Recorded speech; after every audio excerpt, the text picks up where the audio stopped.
За бороотой сайхан өдрийн минь төргий.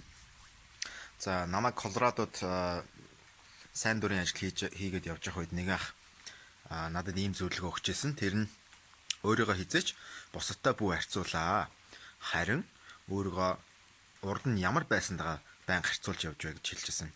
Тэр нь юу гэсэн үг вэ гэхээр өөрийгөө бусадтай харьцуулбал мэдээж хүн сэтгэлээр маш их унана. Яагаад гэвэл чамаас илүү одоо сурж байгаа, мэдж байгаа, хийж байгаа хүмүүс дор хаяж нэг байна. Тэгэхээр тэр хүмүүстэй харьцуулаад байх юм бол би яагаад болохгүй байна? Би ийм төрсөн юм уу? Би яагаад ийм сэргэлэн биш юм? Би яагаад ийм ухаантай биш юм гэх мэтлэн өөрийгөө одоо өөртөө буруу өгч эхэлнэ.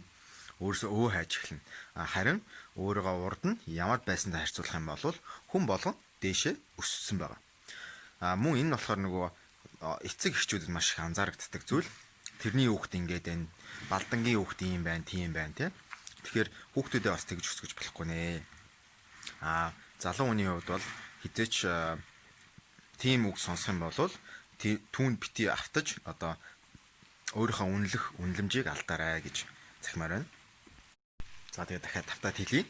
Өөрийгөө хизээч бусдад бүү харьцуул. Тэгэх юм бол дандаа сэтгэлээр унах болно. Харин урд нь ямар байсантайгаа байнга харьцуулж байгаарай.